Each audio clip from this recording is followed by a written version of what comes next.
Hey everybody, Grant Miller here.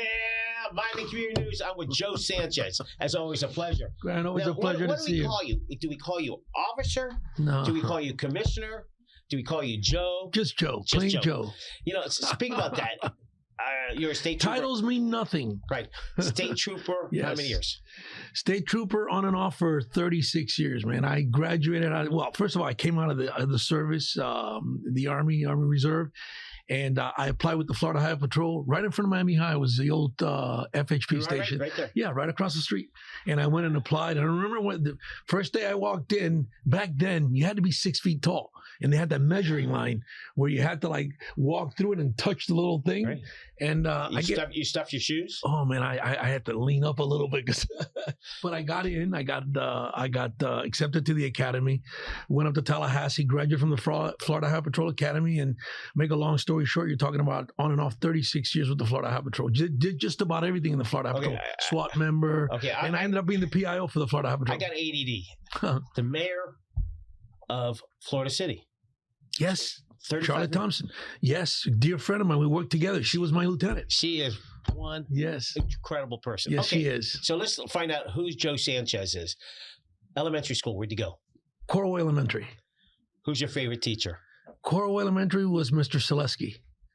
Really? You remember I remember all my teachers. I remember his name. Because they had a positive impact on you, you know? And when I went to Charandoa Junior High, I'll never forget Mr. Raisin. And Mr. Raisin, I'll tell you why. He taught us the DNA based on square dancing. And that to me was phenomenal. Okay, so speak about square dancing. I went to Howard Drive Elementary. So it was 1969, and it's the last year square dancing. And I was supposed to dance with Susie Breeder. Oh, man. God, Susie. I was supposed to dance. You're listening, Susie. I know you are. I'm watching. And the day before, my PE coach switched it. So every time I see her, she still lives in Miami. I tell her husband, that was supposed to be mine. Okay, so you went to Shenandoah. Yeah. That has a lot of history, that school. Absolutely, yeah. Okay, high school. Miami High. Who's your favorite teacher? In Miami High? Coach Hunter, because I was in the swimming team. Now, was the principal Diego there? Yes, Diego Garcia, absolutely. No. Both his kids played basketball. Both his kids played football for me when they were younger. And the boys club. Yeah. Okay, so after you finished, listen, I've been here 55 years in this community. Where were you born? I was born in Cuba. Came over when I was 5 years old, 1970. What first house did you move to? Your first place you lived? The first house was an apartment, man. We got here. Yeah, it's incredible because I just took a tour of Little Havana with Dr. Paul George. And lately. Last Friday. And we went and we walked by the building that really welcomed us to the United States. Because when we got here, we didn't know anybody. We just had friends and family that were here. So they picked you up at the airport. Of course, you went to the Freedom Tower. You were processed. You got the shots. You got a little bit of assistance.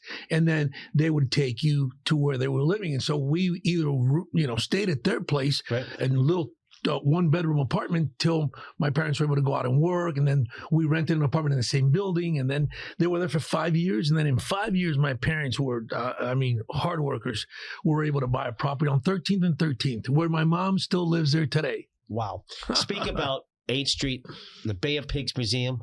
Absolutely. Wow. Incredible, yes. Carlos Lewis. Yes, he's done an incredible job. Incredible. Yeah, that's the next generation of the children. He dedicated him and he got his clubless mafia to work together to build that. Well, listen, as a city commissioner, when I was a city commissioner, I always assisted them and gave them funds to try to accomplish that, because they had a little old house, but now it's beautiful. Listen, Little Havana has turned into a tourist destination. If you drive by there today, and I played an important role in that when I was a city commissioner. We started that with the Cultural Fridays. That area was economically flatlined, man. I remember when I first got elected, I would go out there, and the only thing that we had was Domino Park. That was it. And I said to myself, this could be Little Italy. This could be a tourist destination. And then working with many people through the whole process. Look what it is today. Okay, when you became, I know my 80s kicking. No. when you were commissioner, was Ball and Chain open, running yet? No, it was not. It was dead. But Ball and Chain was not there. Yeah, it was, Ball and Chain, Bill Fuller came in later. Right. And those were the people who really we were able to attract to the area to invest money. At first, it was hard because you had these mom and pop businesses that were struggling. I mean, I could understand they were struggling. So we had to work with small businesses. We had the assistance of the Camacol with Luis Sabines at that time. We were able to work with these businesses and help them out through assistance through the facade program, where they were able to apply for it, and they got like a $75,000 to make their business better, small business loans. And we basically focused on the arts and cultural aspect of it, because a lot of the artists that were in South Beach, they were paying a lot of money for their studios.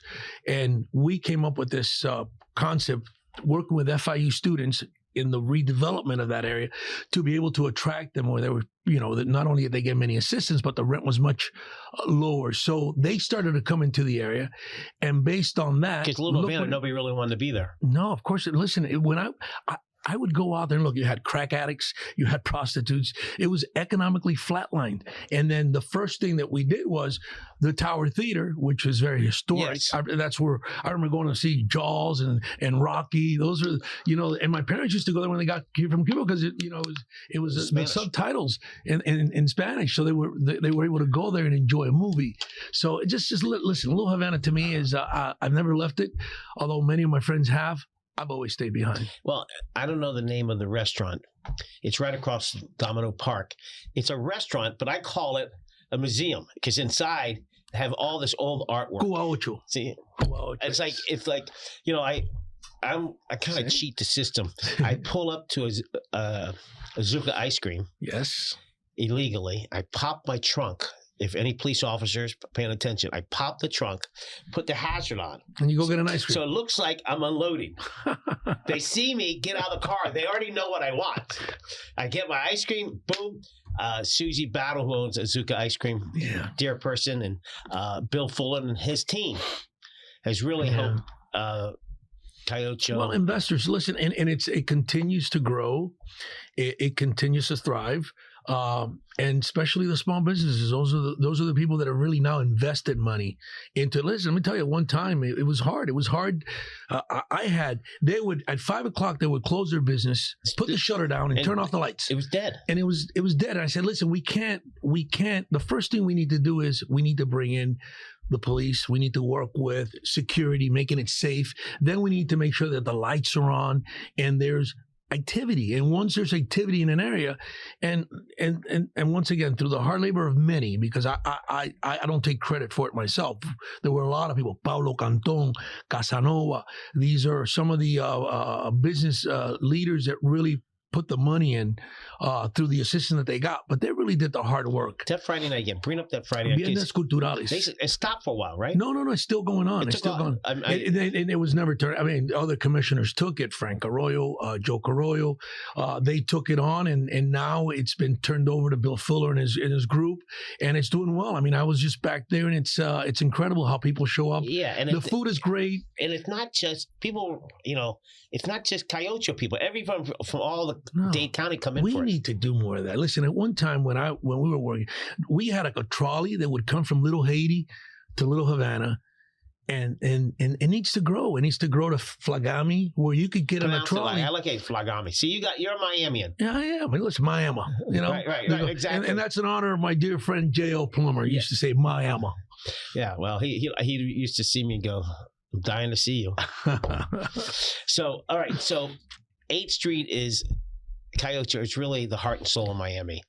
And it's beautiful when you go there and all these tourists come in and they're looking at the stupidest thing. We think they're stupid, but it's history. Yeah. Like the first mayor of Miami, his house is now a church. It's a couple blocks right behind. That's right. Yes, you're absolutely right. Yes. Did you know that? There's a lot of history. Listen, and I'm not selling that. If you get a chance and you do go to Little Havana, take Paul George's tour. Dr. Paul George is a historian. And he lives there. And he's lived there. I know his dear wife and his kids my kids are best friends. But let me tell you something. He was my teacher at Miami-Dade Community College. Wow. Yeah, he lives a couple blocks off. Yes, he does. And he's always lived in La Havana. What's crazy is we talk about the first mayor's house. A lot of history. What's crazy is how did that guy know that was one of the highest spots in Dade County? Now you know that.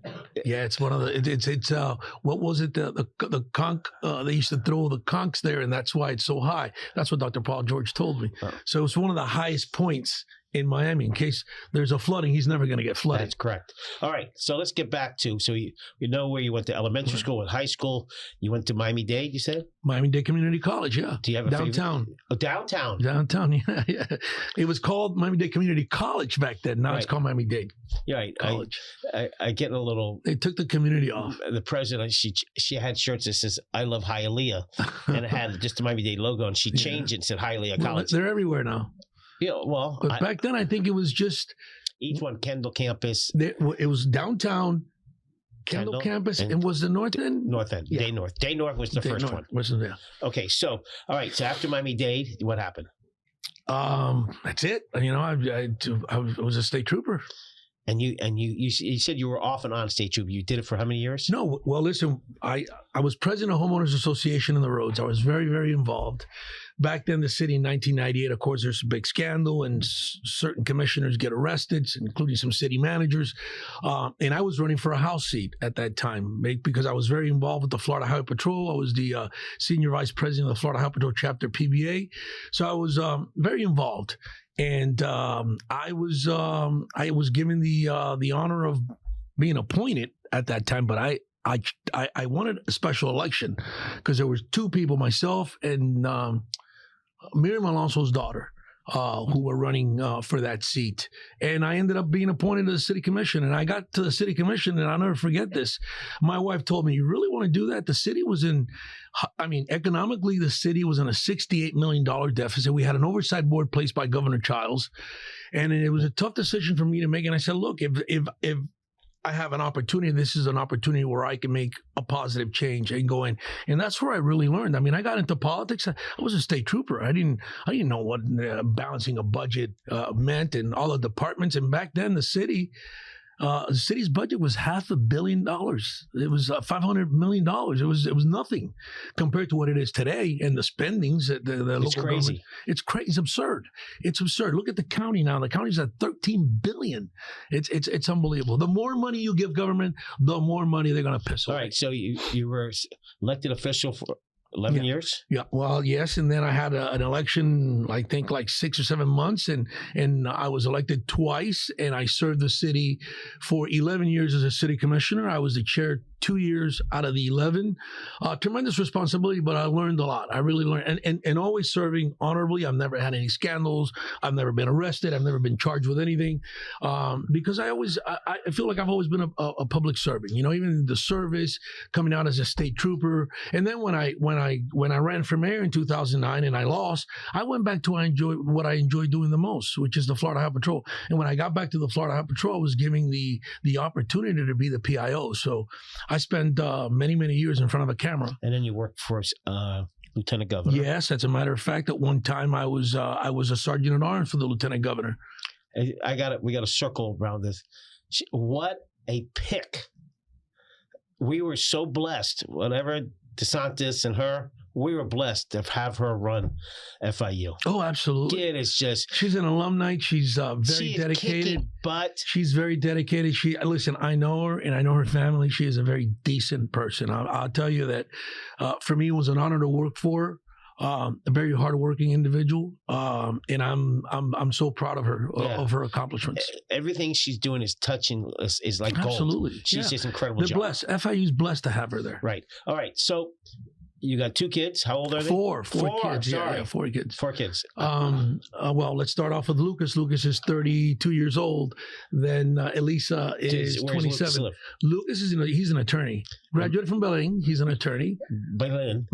Okay. Belém, yeah. My oldest daughter. He's in that mafia, the Belém mafia. Listen, they're a tight group. They're a tight group. They are. Because you know what? All his friends right now are friends that were in St. Peter and Paul, and they went to Belém, and it's a tight niche. Yeah. And it's the beauty of it. And it happens in Belém, and it happens in Columbus, it happens anywhere. But these individuals take care of themselves. That's okay. So he's attorney. Where is he attorney?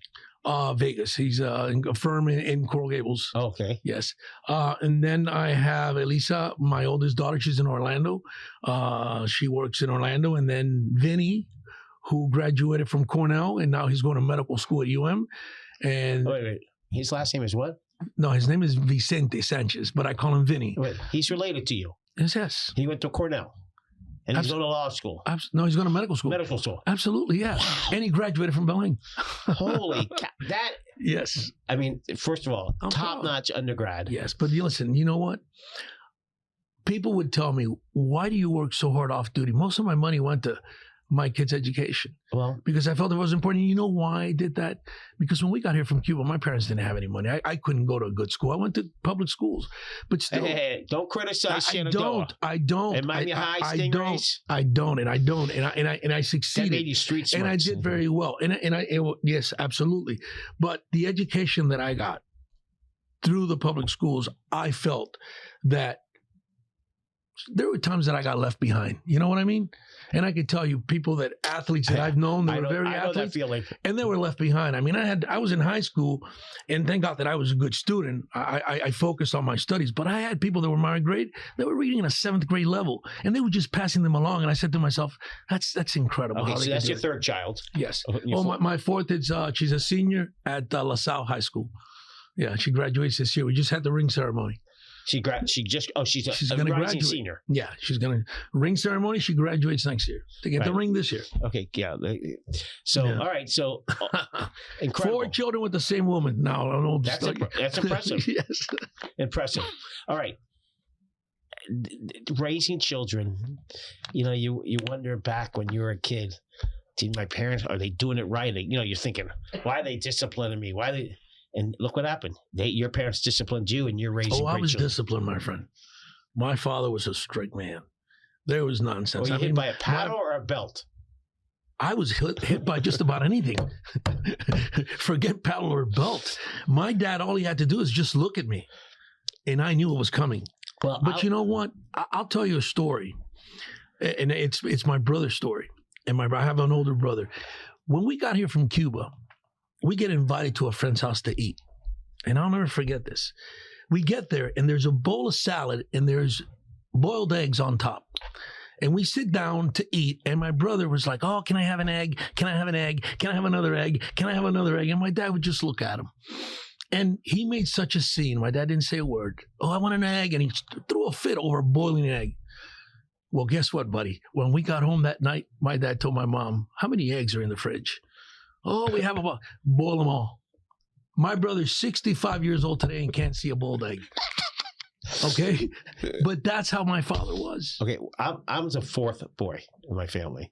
So by the time I got disciplined, it didn't matter because I got beaten up by so much by my brothers, and my father tried to, you're going to get paddled. Go ahead. That won't hurt me back. Let's set this straight. My father never hit me with a bat or a stick or burned me with syrup. My dad was a very disciplined man because he wanted us to be, and I was disciplined with my children. Till this day, my children, I felt that, when I had to be tough, I had to be tough. Right. When I had to show them love and caring, I had to. No, it's raising children is the hardest job. It's the hardest thing. Absolutely. All right. So now we know your history about you.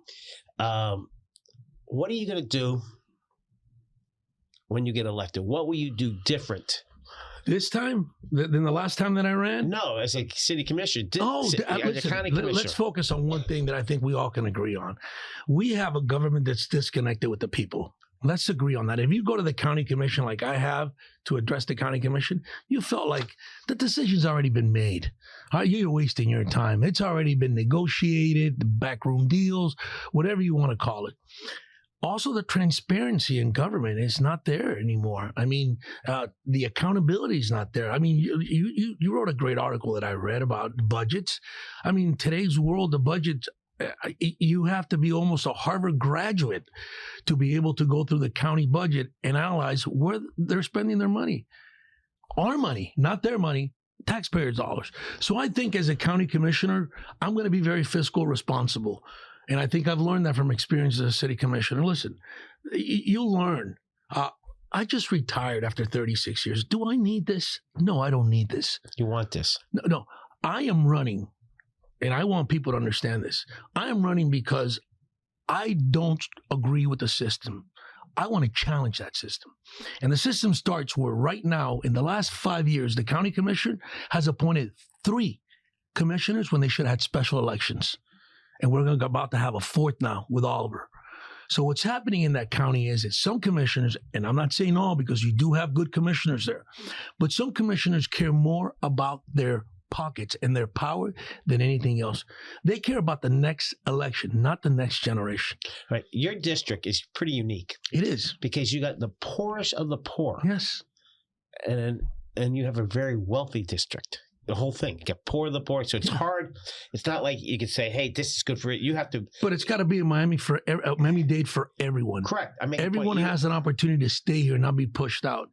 And I'm telling you that when I'm a commissioner, and I'm seeing it right now, District 5 will not be for sale. And we're seeing it. We're seeing it right now. And I want to get back to the appointments because it's an abuse of power. And that's one law that I'm going to, one of my things that I'm going to do in the county commission is make sure that any vacancy that comes up, special election. There has to be an election. People have the right to elect whoever they want because what's happening is with these individuals in the county, it's all about a power struggle. They appoint those individuals who are beholden to them. And then it's all about who's going to be the chair, who's going to be the vice chair, who's going to get the port, who's going to get the seaport, who's going to get transportation. And it's wrong. It's an abuse of power. Speak about the port of Miami. Oh, horrible. There's one of many mistakes. The petroleum, the oil. Community newspapers wrote about it a year and a half ago. The whole commission knew about it. Everybody knew about it. They discussed it. Oliver Gilbert talked about it. Now, that property they could have bought for $100 million is going for $400 million. Am I correct? Absolutely. And they're going to have to, even if you go eminent domain, you're still going to have to pay fair market value. You just can't take it over.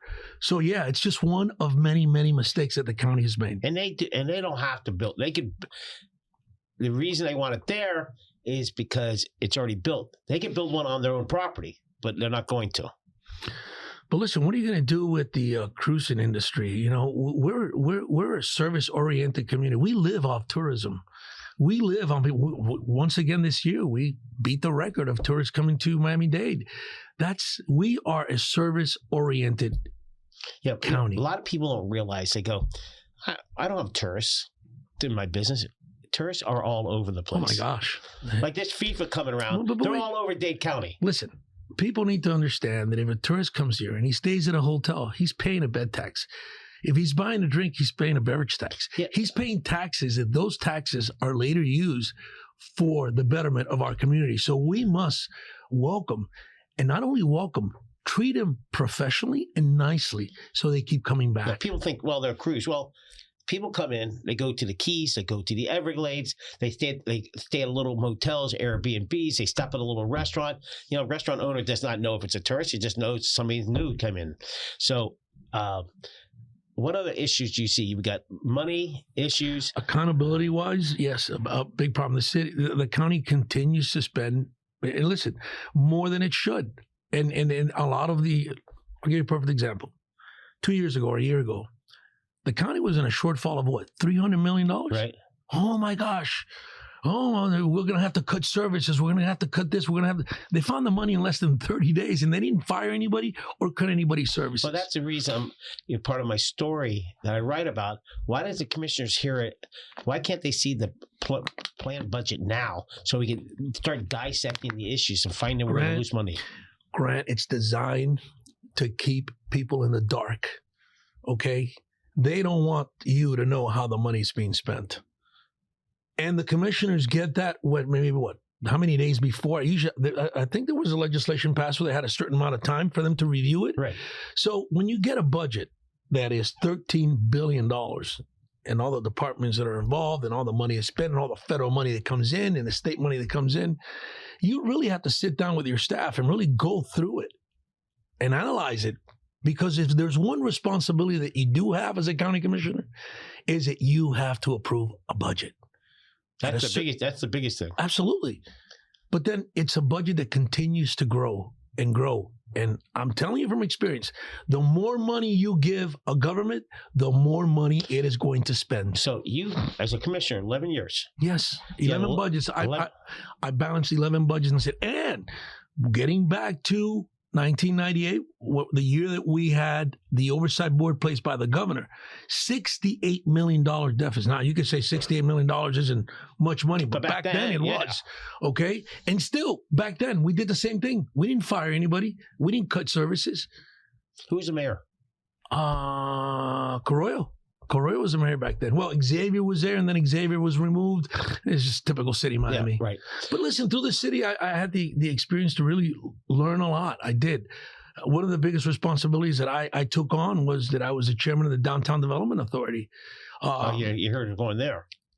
Yeah, well, back then, I mean, we didn't have, oh my God, we didn't have the budget they have now. Back then, it was starting. We came up with the downtown master plan. But then again, back then, downtown was a ghost town. It was. At 5 o'clock, all you were hearing in the lots. Right. And people would leave. So we had to create, and I think Miami 21, and really going to other cities and learning from other cities and learning from other people's mistakes, we were able to create the downtown master plan that really developed what it is today, which was simply a downtown where people can live, work, and play. And I think we've done that. I think I have to add something for you. Yeah. Live, work, and play. And Miami-Dade County is the best work, live, and play, and also learn and worship. Downtown Miami has his own college now. Yeah, has absolutely one of the oldest churches in Dade County. And so there's a lot of things are happening downtown, all of Miami-Dade County. There's no better place in the country than this place. All right, time's running out. Love to have you back. Well, thank you for the opportunity. Just want people to know that I am a candidate. There is an option. You know, there's an option for District 5 in the county. Vicky Lopez was brought in from Tallahassee by special interests and county commissioners who appointed her to that position. And I'm giving the voters an opportunity to have another candidate. And all they need to do is just, do your homework, your due diligence. And I guarantee you that anybody who Googles Vicky Lopez probably won't be voting for her. You got it. Everybody, have a great day. It's always a pleasure.